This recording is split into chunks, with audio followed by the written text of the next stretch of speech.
Seu Zé, conta para nós, porque eu acho que a gente não tem mais 1 hora de live. A gente deve ter aí uns 45 minutos. Por favor, a história de Bruno Pardo, se o senhor puder condensar, para que a gente possa trazer o encerramento dela ainda hoje. Pode Ok. falar para nós, por favor. O Bruno, a história do Bruno, ela foi encontrada no arquivo da Casa de Borba Gato, que é do IBRAM, lá em Sabará. Eu encontrei uma ação judicial de um escravo processando o patrono dele. E isso se deu na cidade de Jequitibá. Encontrada essa ação, eu achei aquilo um tanto inusitado, porque eu nunca tinha imaginado um escravo processando o senhor dele. E daí eu resolvi ir a Jequitibá, me informar melhor o que poderia ser. E, em chegando em Jequitibá, eu passei na prefeitura, procurei, dei por coincidência, encontrei a senhora Aninha, que era sogra do seu Cinéias, e ela me direcionou para a casa do seu Cinéias.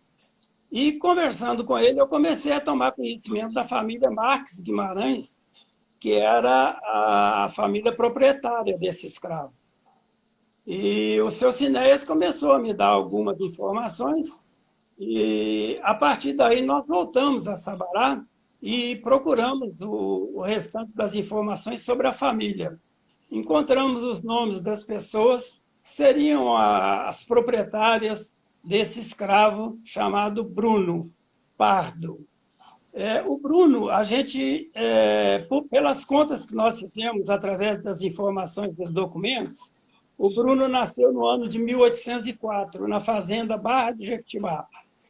E ele era propriedade do senhor Antônio Marques Guimarães Filho. E esse senhor era um alferes, filho do Antônio Marques Guimarães português, que criou o conglomerado da fazenda do Jequitibá, e ele ficou numa certa idade, a partir de uma certa idade ele ficou louco. E esse escravo, então, foi passado para outros membros da família, e até que, no ano de 1827, o padre João Marques, que era o caixa da Sociedade dos Irmãos Marques, que comprou a fazenda da Barra do Jequitibá dos pais deles, o pai vendeu a fazenda, o conglomerado, para os filhos, que fizeram uma sociedade que não poderia ter, ninguém poderia ter mais percentual do que o outro, porque a divisão tinha que ser exata para que cada um tivesse o mesmo poder de decisão na sociedade. Só que Ah, o padre, sim. sim, só que o padre João Marques, por ser mais culto deles, ele foi nomeado o caixa, o administrador dessa sociedade. E ele, então, foi construindo, aumentando o conglomerado da fazenda, até que a gente descobre que esse Bruno ele foi entregue à senhora Pulquéria Maria Marques, que era irmã do padre João Marques, e... Só um minuto, seu Zé. Espera um pouquinho. Mas ele, antes do senhor falar da entrega, porque dali para o final está faltando pouco. Mas só para a gente poder lembrar, Bruno era um escravo da casa, muito querido, não é isso? O que o senhor pode falar com relação a esse detalhe? Esse detalhe é muito importante, realmente eu me esqueci dele, porque esse escravo, ele, ao que tudo indica, das conclusões que nós conseguimos tirar, que ele era possivelmente filho de algum membro da família Marques Guimarães, com alguma escrava, ou talvez uma escrava, inclusive uma escrava parda, não uma escrava escura, porque ele era bastante claro, ele era pardo, ele não era um mulato, porque o primeiro cruzamento de português com escravo gerava um mulato. Depois, um branco com um mulato já passava para nascer um pardo, a probabilidade de nascer um pardo. O Bruno é dessa classe, ele ele é filho de... Imaginamos que ele é filho de um membro da família Marques com alguma escrava já parda, já mulata. E ele, então, nasceu, de uma certa forma, ele foi criado com muito carinho pela família Marques Guimarães, por essa imaginação que a gente tem de que ele era praticamente um membro da família. Ele era como se fosse um enjeitado, que era muito usado.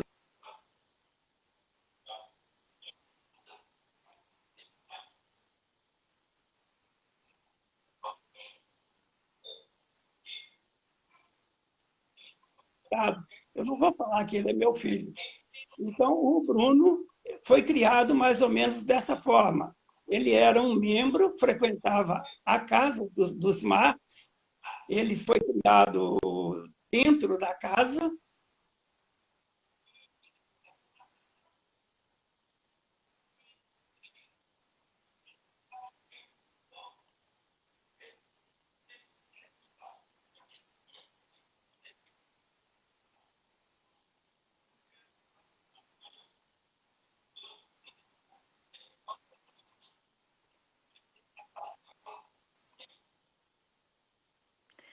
A internet do seu Zé Vitor tá falhando bem. Enquanto ela volta, viu, seu Zé Vitor? Vamos aguardar só enquanto o senhor está voltando, vamos ver se ela... Seu Zé, a sua internet está falhando um pouco, só um minuto. Vamos ver se ela volta. O senhor estava falando que ele provavelmente ele era considerado...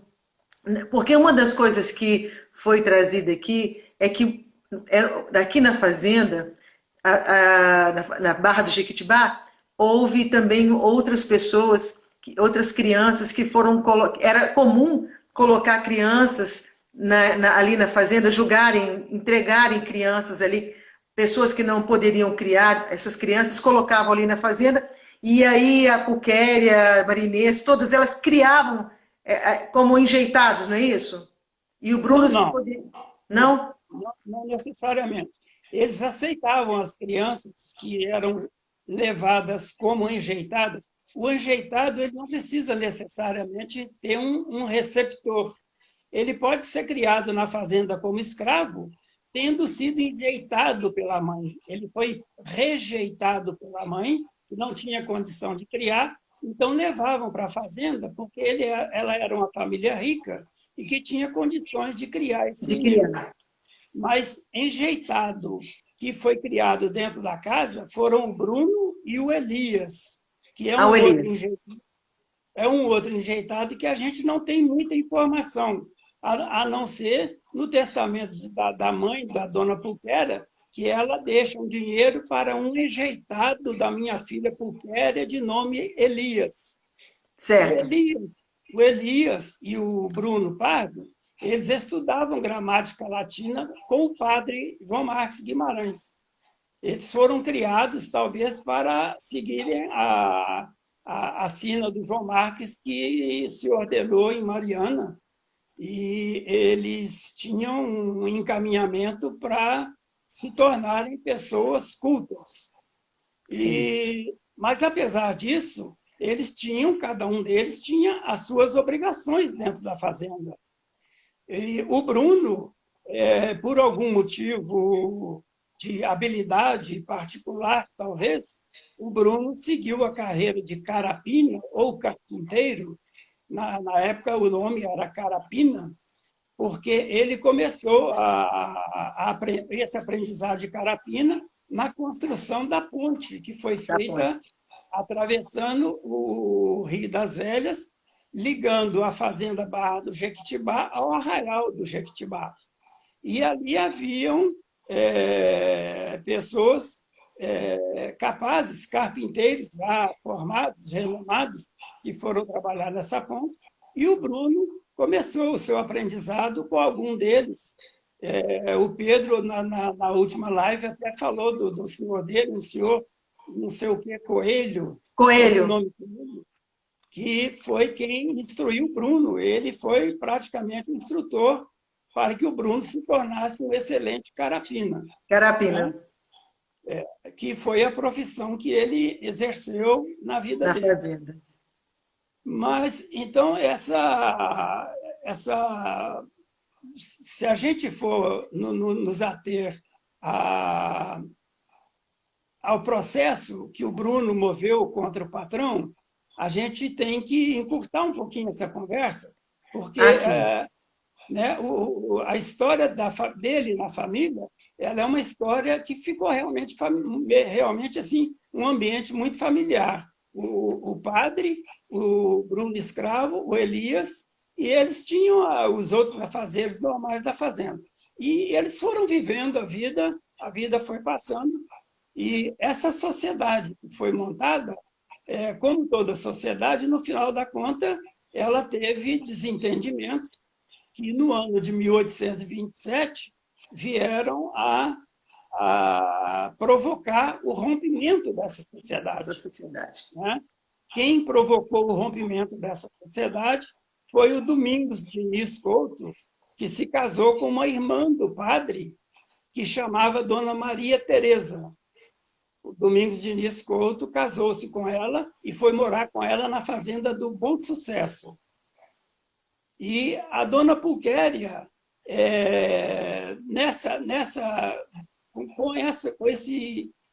com esse pedido de dissolução partido da Dona Maria Teresa, incitada pelo Domingos Diniz Couto, o padre faz uma avaliação de todo o conglomerado, parece que é avaliado em 28 contos de réis, cabendo cerca de 6 contos de réis a cada sócio, e cada sócio é pago uma parte em dinheiro e outra parte em escravos. A Dona Maria Teresa, pelo Domingos Diniz Couto ter forçado, ela foi a quem recebeu mais dinheiro e menos escravo. E a Dona Pulquéria, ela foi morar ela recebeu do padre João Marques a fazenda do Paiol. A fazenda do Paiol fica entre Santana de Pirapama e a fazenda do Bom Sucesso. Elas ficam em sequência. A Dona Pulquéria, no pagamento dela, ela recebeu menos dinheiro e recebeu 20 escravos. 20 escravos? 20 escravos. No meio desses 20 escravos estava o Bruno.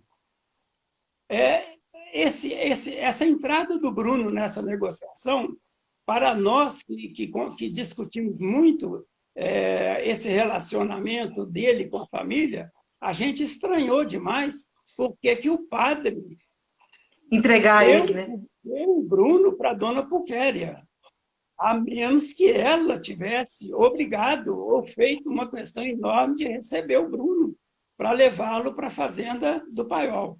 Só pelo fato dele ser carapina, você acha que ela exigiria que ele fosse para a fazenda do Paiol com ela? Essa poderia ser uma das razões, porque a gente aventa 3 possibilidades de ele ter sido levado pela Dona Pulquéria. Um seria um envolvimento afetivo pessoal, de alguma forma, a gente não sabe quantificar isso. Ela tinha, talvez, uma estima particular com relação ao Bruno, então foi questão que ele fosse para a fazenda com ela. Né? Ela se casou com o tenente Domingos José da Costa, que era primo do Domingos Diniz Couto. Eles eram da mesma família Diniz. Não, Dona Pulquéria? A Dona Pulquéria era casada com o tenente Joaquim. Joaquim José da Costa, que era primo do Domingos Diniz Couto. Eles eram primos. Certo. Quem levou pessoas para Jequitibá foi o padre José Soares Diniz.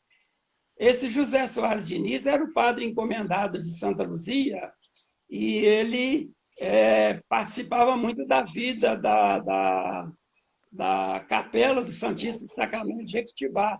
Era ele quem atendia mais do que o padre João Marques. Ele atendia as missas lá na fazenda, na Capela do Santíssimo Sacramento de Jequitibá. E Ah, ele sim, teve seu Zé Vitor, porque as missas eram assim, né? Para os homens eram aqui na Capela do Santíssimo, não é isso? E a missa para as mulheres era lá dentro da fazenda, seria isso? Não, eu acho que o Porque Pedro tinha uma começou. separação entre homens e mulheres, não tinha? Tinha uma separação, mas era dentro da igreja. As mulheres ficavam de um lado e os homens de outro. Ah, dentro da própria igreja? Entendi. É porque a gente achou que eram duas separadas, duas missas separadas. Não. A história das mulheres serem atendidas na fazenda pelo cirurgião mor Joaquim Fernandes é um outro detalhe que não consta dessa história do Bruno. É um outro detalhe que o Langsdorff contou, que havia um quarto separado para as escravas solteiras que moravam na fazenda, que elas moravam numa casa separada em que não entravam homens.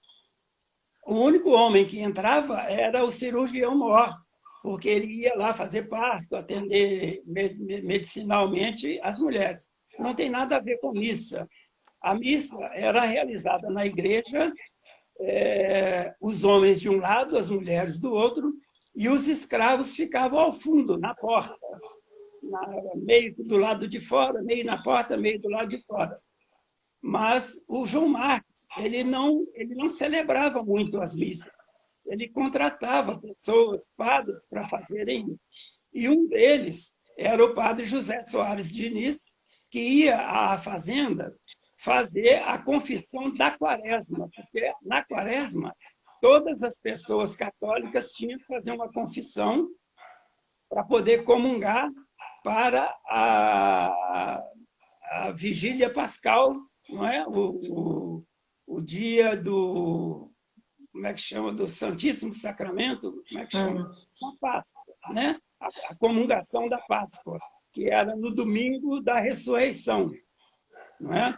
Antes do domingo da ressurreição, o padre ia fazer uma confissão generalizada de todos os habitantes para que eles pudessem participar da missa da ressurreição e receberem o sacramento. Entendi. Então, esse José Soares se aproximou do padre João Marques e, de alguma forma, inseriu esses primos dele, que foram o Domingos Diniz Couto e o Joaquim José da Costa. E eles, então, não sabemos se o padre participou desse casamento, de ajuntar essas duas pessoas, o Domingos com a dona Maria Teresa e o Joaquim com a dona Pulquéria. Eles se casaram, mas o padre não faz muita menção a essas pessoas. Parece que o padre não tinha muita afinidade com eles. Eu acho que foi um jogo de interesses, porque elas já estavam idosas e, com a dissolução da sociedade, eles tiveram que se separar. O padre João Marques, então, Elas já tinham mais de 50 anos, não é isso? Na faixa de 50. A Maria Teresa era mais velha, a Pulquéria talvez tivesse, acho que 45, e a Maria Teresa já estava com cerca de 48. Aí a mais velha, Dona Inês, 50 e pouco. Deixa eu lhe perguntar uma coisa. O senhor acha que o fato de, no momento em que houve a dissolução da sociedade dos irmãos Marques, e elas receberam um patrimônio de fazendas, a Fazenda do Paiol, a Fazenda do Bom Sucesso, e aí o senhor acha que, por algum motivo, o padre quis que elas se casassem como se elas precisassem de ter um marido para ajudar a administrar esse patrimônio? Será que havia esse pensamento também? Será que ele pensava que elas não poderiam estar administrando isso sozinhas? Eu creio que sim, eu creio que... Ixi, a internet está ruim do seu Zé. Que elas Zé, quem administrasse a fazenda. Porque legalmente, judicialmente, ou notarialmente, no cartório, quem era dono das fazendas eram as mulheres, não eram os homens. Tanto que a Pulquéria, o Pedro citou um levantamento que foi feito numa data aí em Jequitibá, em que aparece a dona Pulquéria como administradora o tenente José da Costa como agricultor. Tenente Ele não é Joaquim. o tenente Joaquim José como agricultor. Ele não é a proprietária, administradora é a dona É Puquéria, ela. ela. Então, eles foram para administrar. Agora, por algum motivo que a gente não sabe, porque a família tinha algum transtorno, eu creio, eu falo no livro, que eles deviam de ter uma incompatibilidade sanguínea, porque as mulheres, nenhuma delas teve filho, e os dois homens, 3 homens, ficaram loucos, morreram. Eles Loucos. enlouqueceram. É, eles tinham algum transtorno, eu creio que por alguma incompatibilidade sanguínea, quando eles já nasceram com deficiências muito graves, digamos assim. Então, o padre, com medo de que elas ficassem sozinhas nas fazendas, porque quando ele fez a dissolução, ele deu a fazenda do Paiol para a dona Puquéria e mais alguns escravos como pagamento da parte dela. Sim. E deu a fazenda do Bom Sucesso com mais alguns escravos para a dona Maria Tereza Maria como Tereza. parte do pagamento dela. E a dona Inês, que era a mais velha, ficou com a fazenda Barra do Jequitibá, mas todas elas tinham apenas usufruto. Elas não eram proprietárias, elas não tinham direito de venda dessas fazendas. Elas tinham direito de usufruto, que era poder trabalhar a fazenda, viver às custas dessa fazenda, mas elas não podiam, elas eram indisponíveis para qualquer tipo de transação. Elas não tinham direito legal de venda dessas fazendas. Deixa eu perguntar só mais uma coisa para o senhor. Essa sociedade, ela foi criada pelo pai deles, não foi? Sim, Foi o sim. pai que criou essa sociedade. Então, será que isso aí foi uma cláusula que foi colocada na época em que eles criaram a sociedade? Ou isso foi alguma coisa que o padre João Marques impôs no momento em que a sociedade foi desfeita? Não, o pai deles, o Antônio Marques, pai, ele não põe nenhuma condição de venda. Ele vende o conglomerado todo para os filhos com partes iguais. Todo mundo tinha o mesmo tanto de parte. Tá? Agora, esse conglomerado foi crescendo.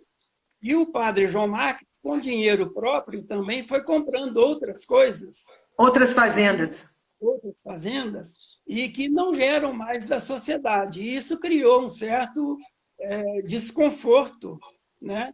E quando a dona Maria Tereza, já casada com o Domingos Diniz Couto, o Domingos descobre que ele está sendo prejudicado, ele pede a Maria Tereza para provocar a dissolução da sociedade.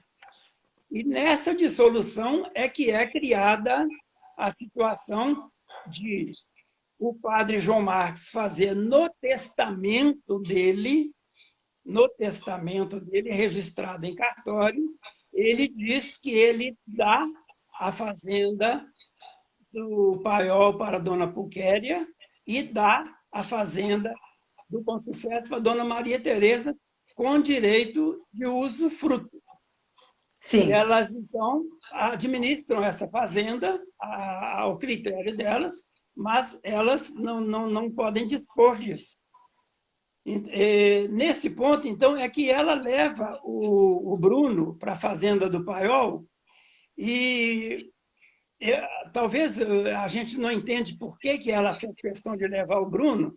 Acontece alguma coisa muito séria na fazenda do Paiol que o tenente pega esse escravo Bruno e começa a castigá-lo desumanamente, com castigos horrorosos, até pecaminosos do ponto de vista do padre Leonel, que uma vez chegou na fazenda e viu o tenente tentando colocar o escravo no que eles chamavam de agonia, que era o pior castigo, o castigo mais violento que tinha.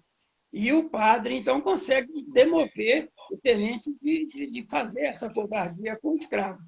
O escravo apanhava todos os dias, ele tinha que trabalhar de noite, com chuva, com sol, ele tinha que serrar tábua no escuro. Eles tinham uma máquina tocada a água, era uma serra, para serrar a madeira, para poder fazer os pisos, as coisas. E o tenente colocava o Bruno para trabalhar à noite, no escuro, serrando essas tábuas, com chuva, arando o terreno com chuva, com escuro, com noite escura. Fazia coisas mais bárbaras com ele. A gente, quando começou a contar a história, eu vi que ele tinha dito, o Bruno teria dito no processo, que o patrono dele queria colocá-lo em agonia. E eu fiquei imaginando o que seria em agonia, porque ele já tinha sido colocado em ferros, já tinha sido colocado, já tinha feito horrores com ele. Eu fiquei me imaginando o que é essa agonia, seu Zé?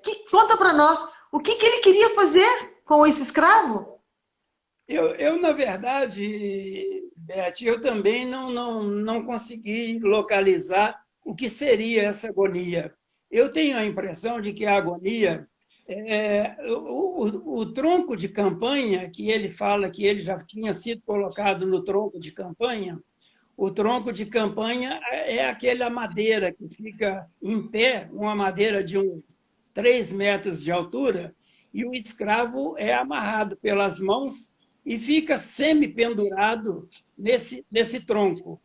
E ali ele é chicoteado de vez em quando vai lá alguém, chuta ele e faz a barbaridade. Aquilo já era um castigo horroroso. A agonia, no meu entender, talvez fosse que ele fosse pendurado de cabeça para baixo, porque aí é quase que um assassinato, porque ele vai acabar perdendo o fôlego e vai morrer sufocado. Dias, né? De cabeça para baixo ele morreria, né? Ia sufocado. Então ele tinha alguma coisa de ficar, alguém de vez em quando levantava ele e soltava de novo, e ele ficava naquela agonia. Então eles chamavam aquilo de colocar na agonia. Né? Mas alguém não permitiu que ele ficasse na agonia, né? Quem foi? Esse foi o padre Leonel de Abreu Lima, que era um padre contratado pelo João Marcos Guimarães para dar assistência na capela do Jequitibá, na capela do Santíssimo Sacramento. E ele frequentava essas fazendas, ele frequentava a família toda, ele era amigo da família toda. E ele, coincidentemente, chegou na fazenda no dia em que o tenente estava tentando fazer essa covardia talvez já tivesse iniciado esse sofrimento para o Bruno, aplicado esse sofrimento ao Bruno, e o padre chegou e chamou a atenção dele, esculhambou ele, disse que talvez dissesse que ia excomungar ele se ele não parasse com aquilo, e ele acabou se livrando dessa situação. Mas, a partir dessa data, o Bruno, então, começa a ver que se ele não escapar daquela fazenda, ele vai morrer de qualquer jeito. Aí, então, começa a história da fuga do Bruno. Ele consegue, de alguma forma, fugir da senzala. Alguém deve tê-lo ajudado a sair da senzala, porque a senzala era fechada. Alguém deve tê-lo ajudado a sair da senzala. E ele sai com uma corrente pesada no pescoço, que o tenente mantinha ele preso com uma corrente, e ele decide fugir dali para ir até a Barra do Jequitibá, que, segundo Pedro, ele falou, se ele fosse seguindo o rio, que é a orientação dele para chegar pelo Rio das Velhas, né, o Rio das Velhas, ele iria andar cerca de 120 quilômetros, carregando uma corrente, com fome, com sede, porque a água do Rio das Velhas nem sempre ela era uma água mais ou menos suja desde há muitos anos, né? Ele tinha que encontrar córregos limpos para poder beber água. Ele não podia seguir um caminho normal, porque as pessoas poderiam encontrá-lo, né? Ele tinha que andar escondido pelas matas. Eu estava falando com o Pedro que ele, inclusive, para fugir de cachorros, que eles colocavam cachorro cheirando, farejando para encontrar o escravo, ele deveria entrar no rio e mudar o curso dele constantemente. Ele entrava num lugar, subia ou descia o rio alguma distância, chegava do outro lado, tornava a mudar para despistar o cachorro, para o cachorro não pegar o faro dele. e ele ia escondendo. E eu falo que ele por ter aprendido com o padre a ser fiel à religião católica, ele vinha rezando pelo caminho, e a santa protetora dos escravos, que era Nossa Senhora do Rosário, ele vinha Rosário. rogando a Nossa Senhora do Rosário para ajudar ele de alguma forma.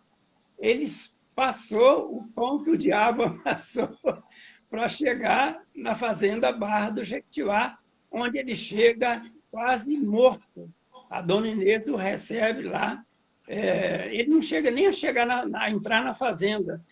Ele é visto, antes de chegar da fazenda, outros escravos já o viram e o carregaram para dentro da fazenda e mostraram para a dona Inês: olha, dona Inês, olha o estado que esse cara está. Esse escravo não tem condição de ficar desse jeito. Dona Inês, então, o recebe, trata dele, ele pede a dona Inês para que ela comprasse, na mão do tenente, comprasse o escravo na mão do tenente, mas o tenente fala definitivamente: por dinheiro nenhum eu vendo esse escravo. Ele não queria vender porque ele queria torturar esse escravo, né?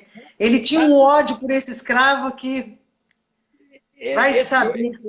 Esse ódio dele era mortal. Ele queria quebrar as pernas do escravo para ele não poder correr atrás de socorro com ninguém. Ele fala que ele queria arrancar as duas pernas dele para que ele não tivesse nem como buscar o próprio alimento, né? Vai saber o que foi.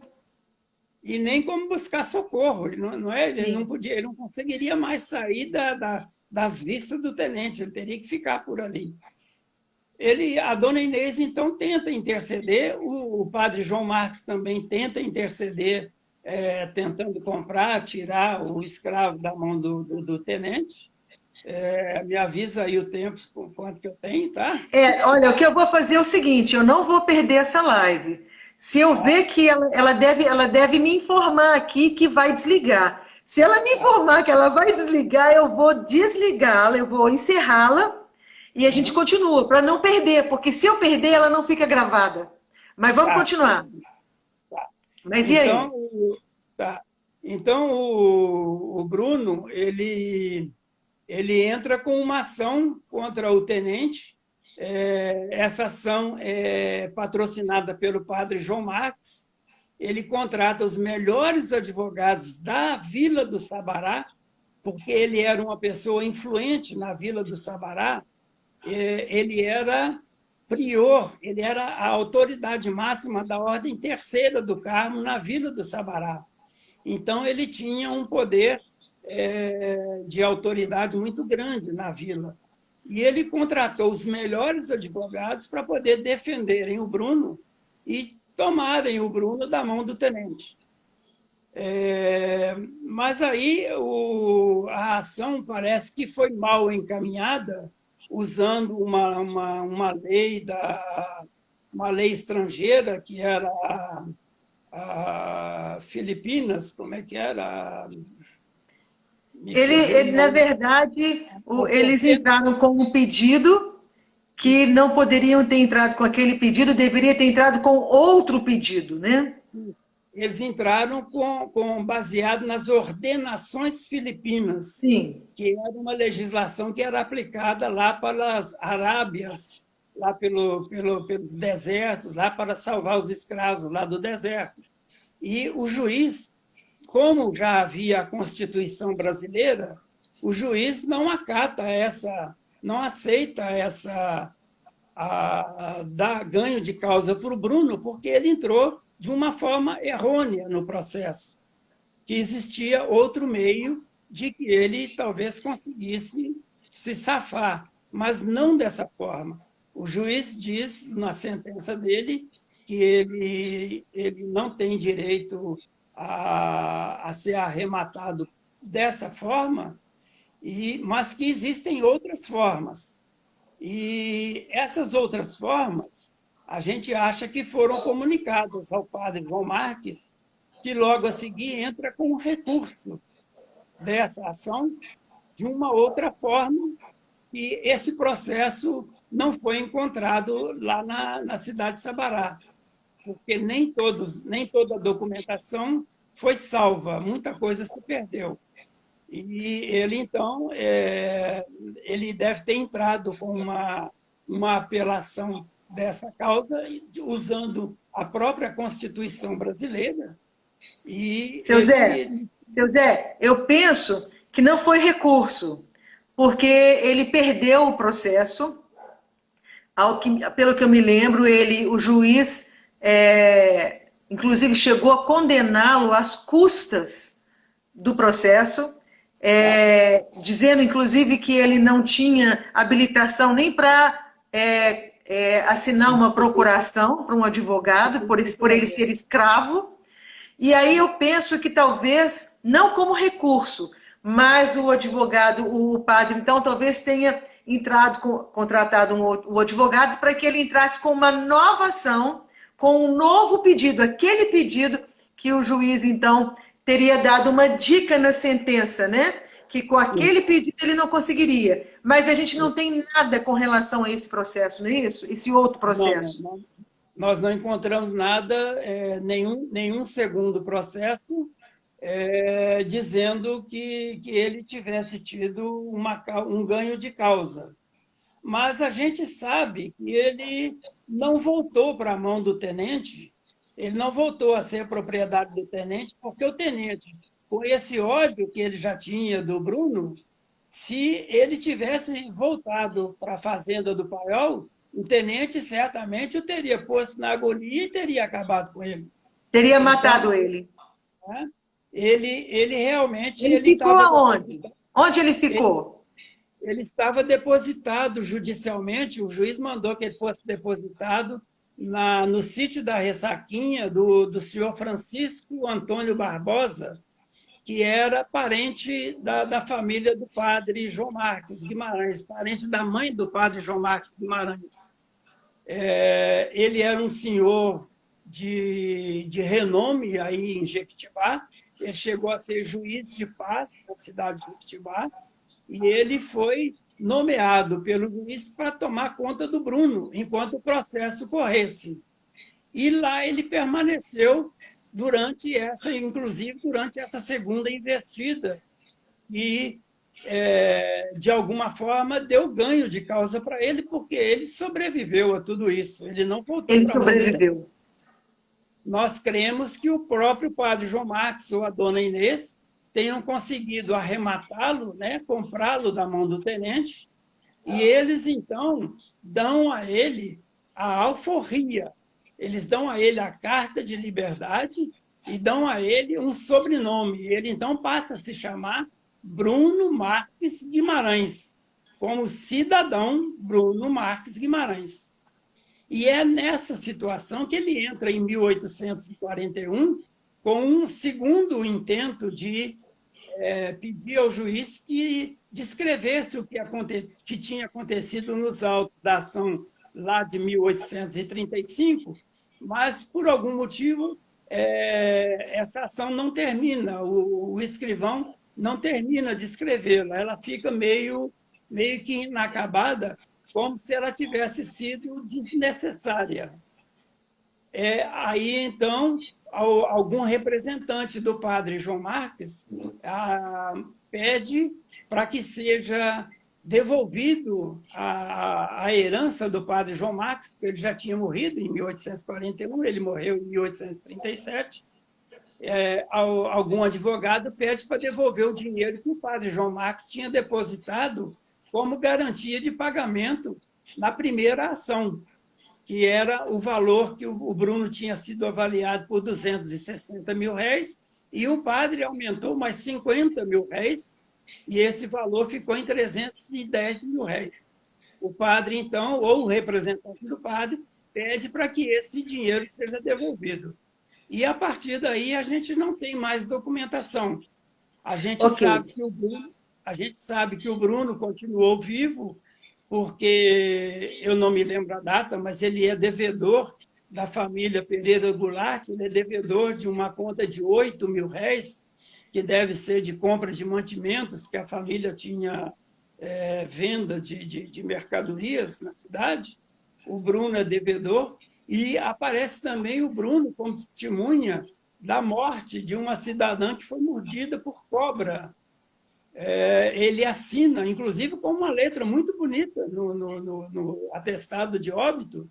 Ele tem uma letra muito bonita, ele põe o nome dele muito, muito caprichado. Bruno Marques Guimarães. Isso já bem depois, eu não posso precisar a data, por isso eu precisava do Pedro. Pedro é que é bom de data. Pois é, mas aí nós vamos encerrando. Então, nós temos aí o Bruno, em um documento em que ele assina em 1941. Quer dizer, nessa data a gente sabe que ele ainda estava vivo, 1941, e ele já devia ter aí em torno de... Ele tinha 41... 38 anos? 37. Ele é de 1804, então ele tinha 37 anos. Né? Que bom, que bom. Então, uma coisa que eu acho que é interessante falar, que parece que na fazenda aqui não tinha maus tratos, os escravos, dizer que não tinha maus tratos, né? Só de falar que eles eram escravos, né? Já era um absurdo, né? Mas eles não machucavam fisicamente, não usavam essas torturas normais que a gente sempre ouviu falar que os escravos passaram. Parece que isso não acontecia aqui na fazenda. Quem fez isso foi o tenente Joaquim, não é? O tenente o tenente vinha de uma família já agressiva, porque ele era natural aqui de Curral del Rei, e o pai dele já era meio famoso por ser uma pessoa de... Não sei se ficaria bem chamar uma pessoa de mau caráter, uma pessoa violenta, por natureza violenta, e ele parece ter herdado isso do pai. Sim. Agora, o que eu quero dizer é o seguinte, é que esse sofrimento escravagista, ele não foi exatamente generalizado, não era só na fazenda do Jequitibá. Muitos proprietários de escravos, eles os tinham com um tratamento mais humano. Não era nem todo escravo era necessariamente tratado com violência. A violência, muitas vezes, era usada numa fazenda em que todos eram bem tratados, mas se um deles provocasse algum dano, algum estrago, alguma tentativa de fuga, alguma insurgência qualquer, ele, então, sim, ele era castigado na presença dos outros para poder mostrar a autoridade do patrono. Mas não sim. necessariamente todos eram violentados dessa forma como o tenente fez. Né? Sim, sim. Seu Zé, eu vou ter que encerrar, senão nós vamos perder a live, ok? Eu vou salvar essa live, mas semana que vem o senhor está com a gente novamente, seu Zé? Estou aqui, tranquilo. Acho que agora já ficou. Eu vou tentar fazer pelo computador, porque pelo computador, para mim, é mais fácil. Da outra vez, eu acompanhei vocês pelo computador. Eu não sei por que hoje eu não consegui.